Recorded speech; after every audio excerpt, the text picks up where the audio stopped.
So yes, after this kickoff, nice overview of Tanya, I will continue and shed some light on, well, where do we derive from and how what's the story behind, and it come to the point that this syndrome got my name, which still a bit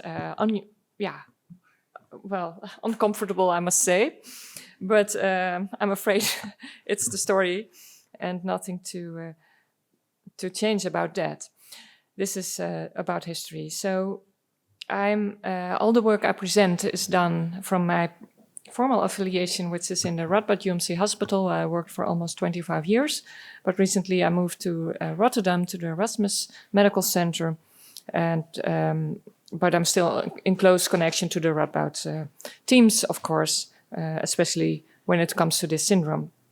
So I have these two affiliations, and I also need to point out to this disclosure, as I'm also affiliated to the Center of Excellence in Neuropsychiatry, Vincent van Gogh, which is a mental health institute in a small town in the south of the Netherlands.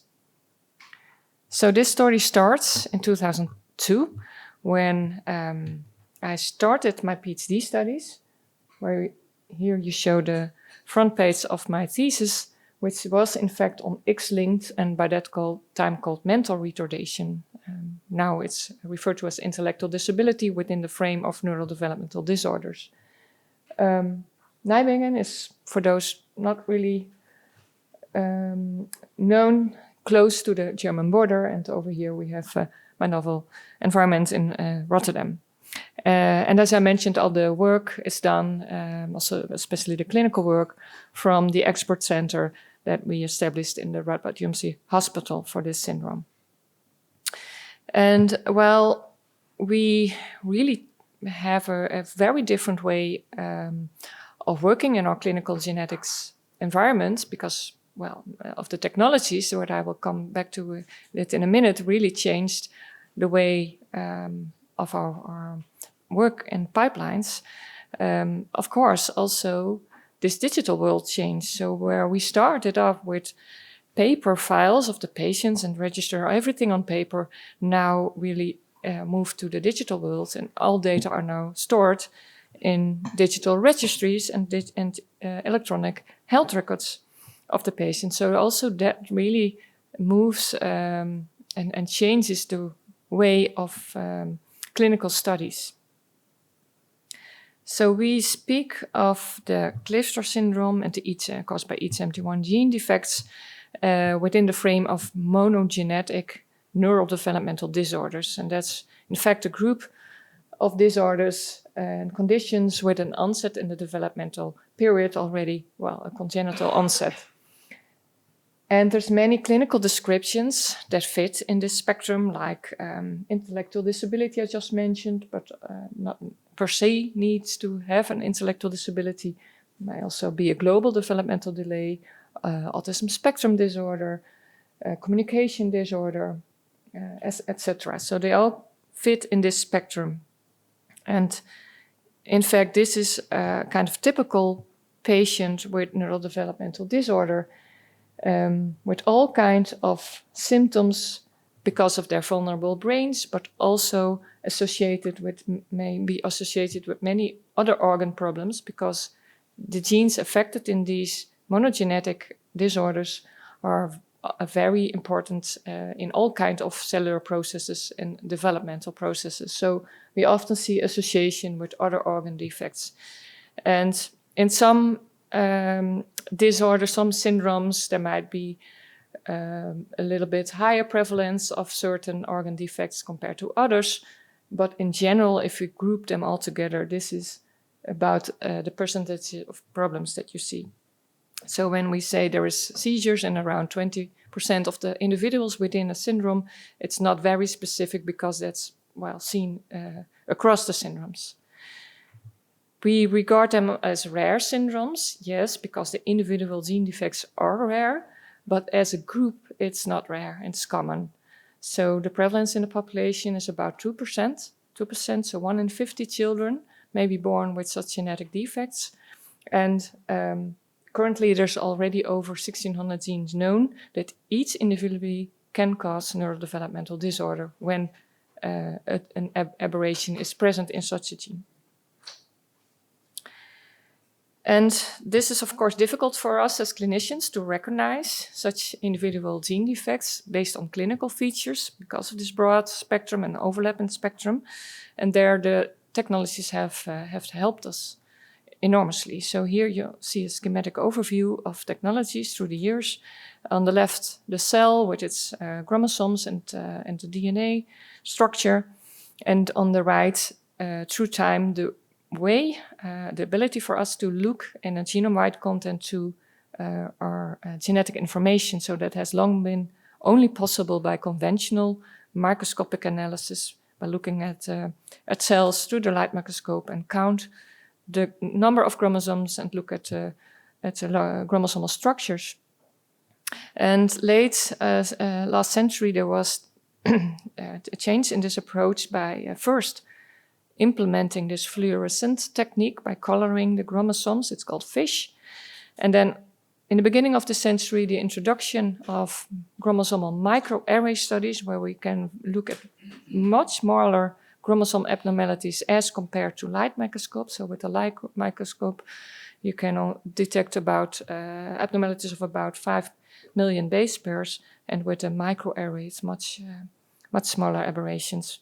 But the really change in the field has been by the introduction of what we refer to as next generation sequencing, where in fact the entire genome of one individual can be sequenced, so the DNA content can be analyzed in the search for possible genetic variants that are associated with a certain disease. And it yields for all genetic diseases, but in particular favorable for the neurodevelopmental disorders because there's so many genes involved.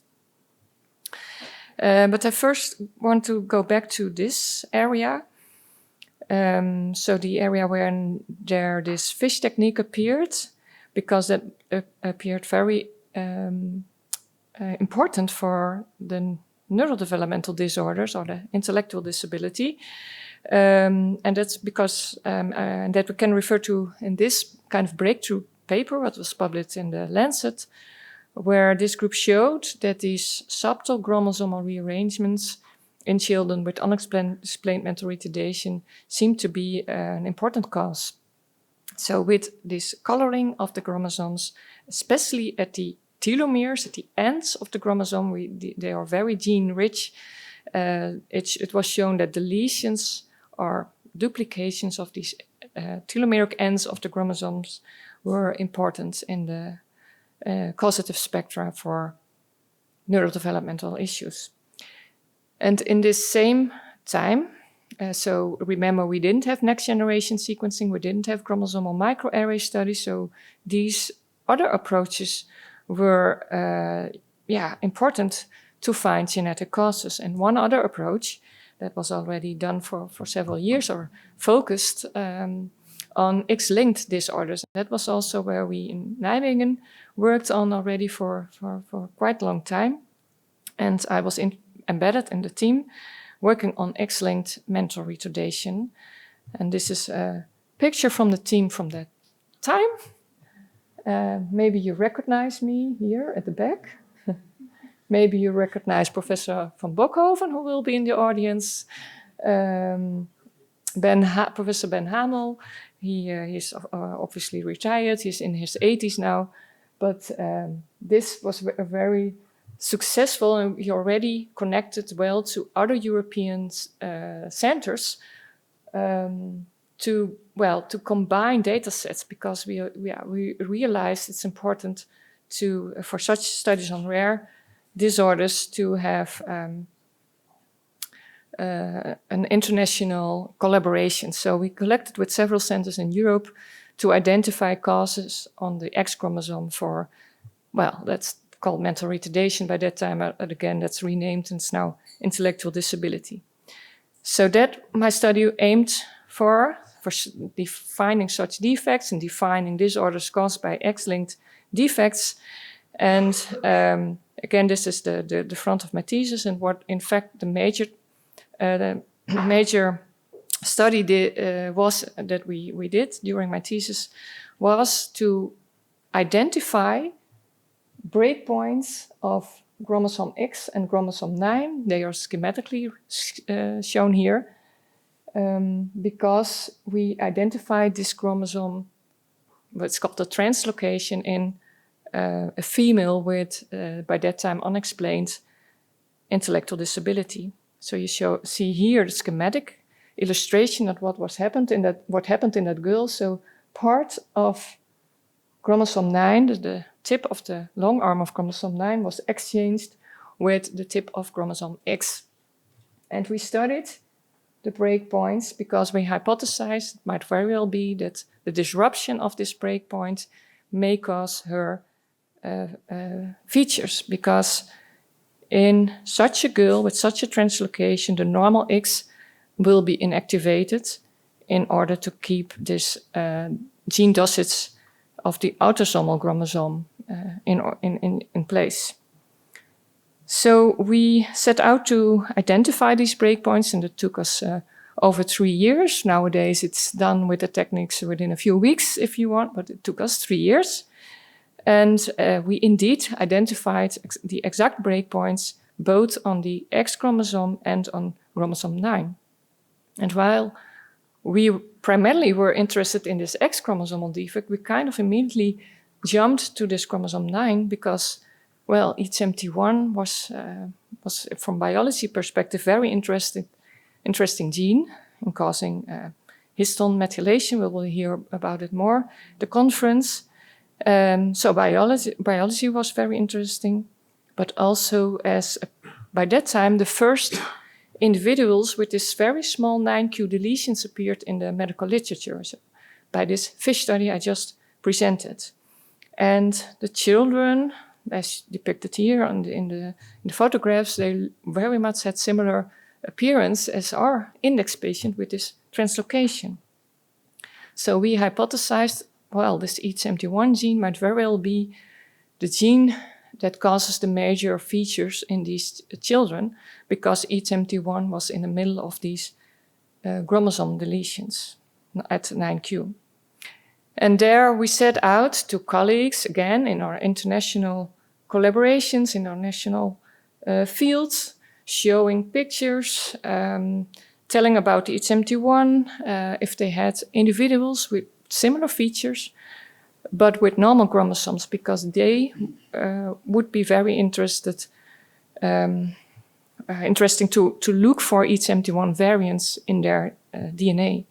So we collected a cohort of individuals, and indeed we succeeded and found in the first 2 individuals from that first cohort ECMT1 variants in the gene. And that was for us a proof that indeed ECMT1 variants and the loss of function of this gene causes a novel disorder. Of course, always has been existed, but never got defined. And that's how we published this. So we published this loss of function in ECMT1 cause this 9q34 subtelomeric deletion syndrome. But that was abbreviated to STDS, so 9q STDS. And STDS was also known as the abbreviation for sexual transmitted diseases. So there, the OMIM, the International Database for Rare Diseases, renamed the disorder, and that's how it got my name from 2006 onwards. So that's the story behind how we got to identify ECMT1 and as a cause for this syndrome. So that was in 2006, after a few years of studies. And there we continued collecting cases, collecting clinical data, molecular data. And as I mentioned already, this introduction of next generation sequencing really changed our field in the sense that we moved from a phenotype first, or recognition based on clinical features, to a genotype first, that in individuals without knowing or not recognizing clinical features, we broadly screen with all these genes, all these 1600 genes or even more, by exome sequencing. And there ECMT1 variants pop up. And there we go so now from this molecular entrance to go back to clinical features. And there we now recognize a much broader clinical spectrum as the core features we described in 2006. The clinical spectrum gets broader for also very much milder cases. We learn much more for how the development is in time, so about the natural history study. The team in Nijmegen, initiated by Hans van Bokkenhoven, started preclinical studies, but we will hear about more later at the conference. And then we have the story about this Kleefstra syndrome type 2 that appeared a few years ago, and I will say a few words on that.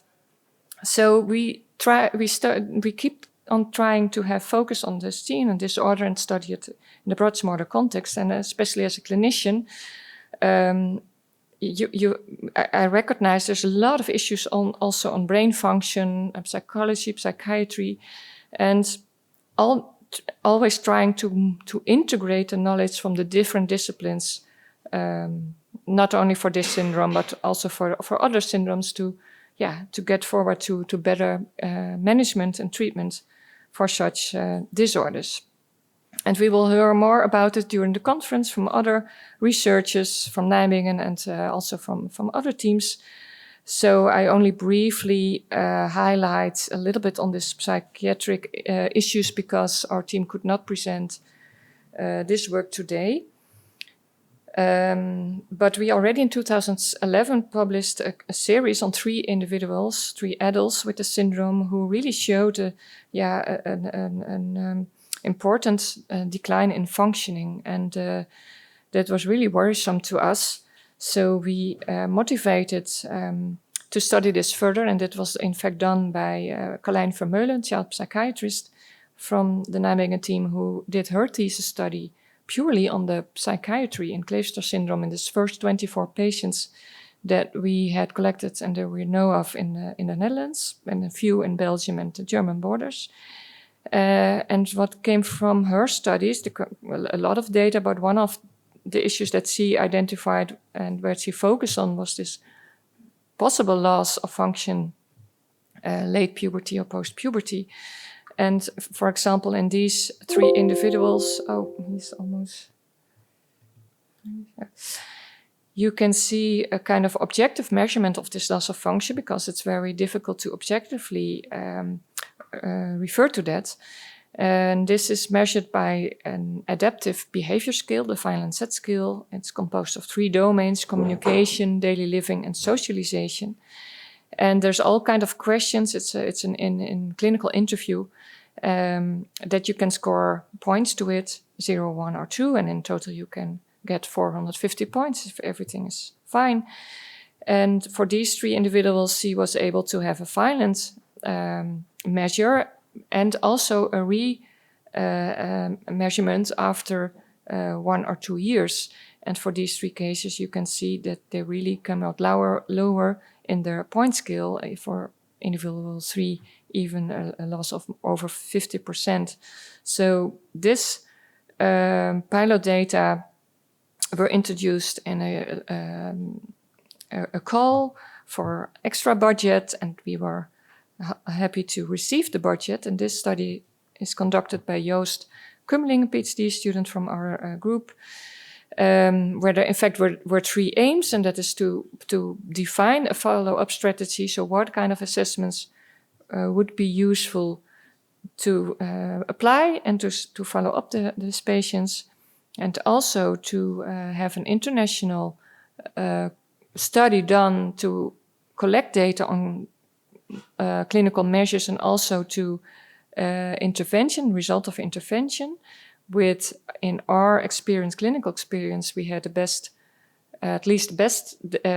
result on olanzapine, which is an antipsychotic drug, because we see symptoms of psychosis. But if it's the most ideal drug, we don't know. We really need data and follow-up data for that. And the 3rd objective was also to understand what's happening using preclinical assays, especially induced neurons, and that's the work of Neil and Hans. That we'll talk about that. So for the natural history study, we defined an assessment with a fixed test battery and measured in time every year with the same measures, the same individuals. It's called a sequential design. And of course, if we would notify problems that needed treatment, we provided treatment suggestions for that with a preferred drug on olanzapine when the clinical features pointed to that direction. And we set out to collaborate with 2 centers in Manchester and Boston.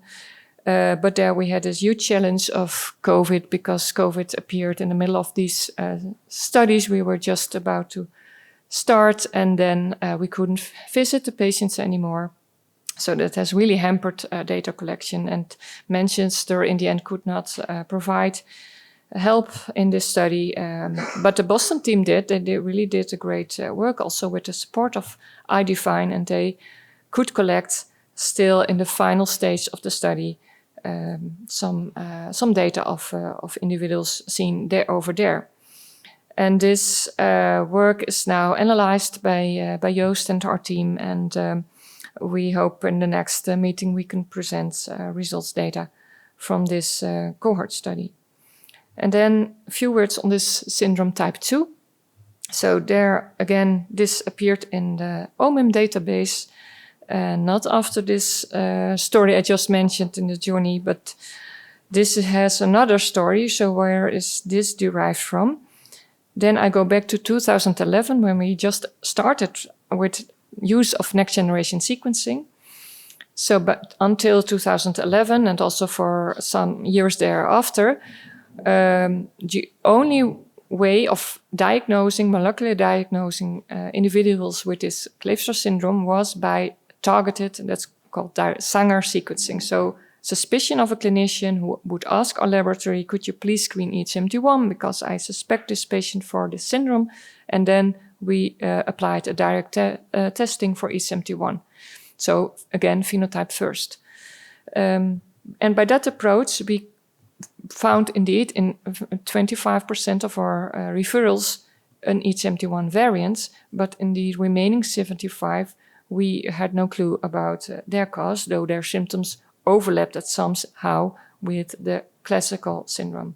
And there we set out to identify their causes by looking at the biology. So what proteins, what genes interact with EH71 or have kind of similar function, and selected a sequencing platform with introducing these genes.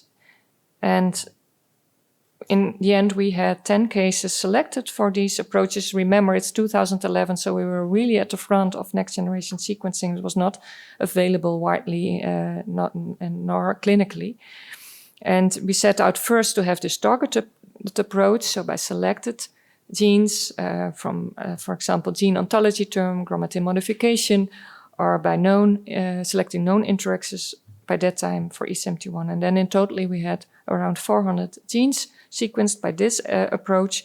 But meantime, we also had introducing of whole exome sequencing in our research setting, and there we could introduce 5 cases. And in these 10 cases, we did find, so we looked very much for these novel variants, de novo variants, comparing the DNA of the child with the parents, looking for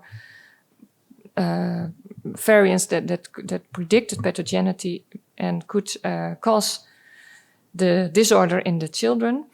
And we did find in 4 genes a variant, and yeah, that's only 4 individuals with 1 variant, and then you do a follow-up study. So in these studies in 2011, we continued in a collaboration with our colleague Annette Schenk from the, she's heading a fruit fly model lab, and looked at interactions of the orthologs of EH71 and the gene variants I just showed you, and looked in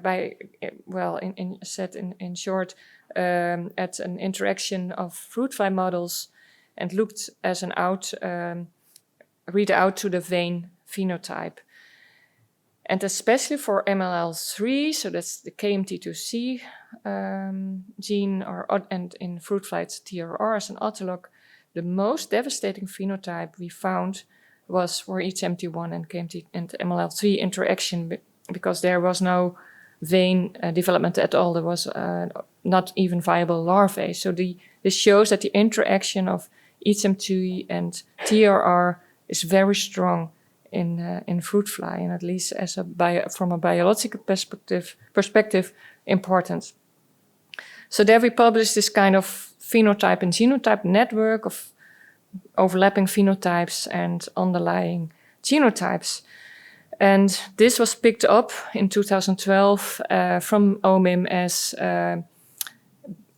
KMT2, as the Kleefstra syndrome type 2, as it come forward from this paper and some additional individuals that were published afterwards.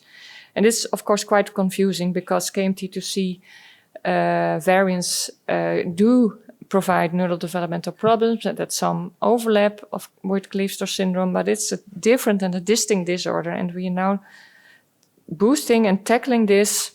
And this is work done by Dimitri Zrots, who will not publish about this work, but I show some of, just to show you that this is ongoing work, that we have collected a relatively large cohort of individuals, their molecular data, the variants scattered around the protein, which is schematically shown here, and also collected clinical features and compared individuals, the clinical features of individuals with KMT2C to ECMT1, with individuals with ECMT1 variants, and also with KMT2D, which is a quite similar gene. And for those not aware, KMT2D variants cause Kabuki syndrome. And we established and looked at methylation signature. I won't go into detail, but that's another analysis currently practiced for such neurodevelopmental disorders. And we could really show a difference in cohort on all levels, so both on the gene variants, on methylation signature, and on clinical features. And we are preparing the manuscript for this.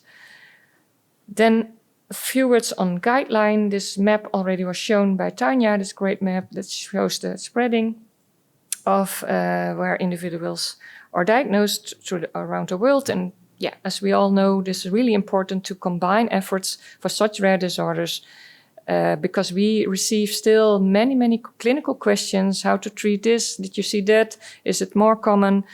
And there is a lot of knowledge out there, but it's not yet in literature. And last weekend I was in Paris, where there's this French association of parents and children that came together, and also some professionals were speaking there from the Paris Center.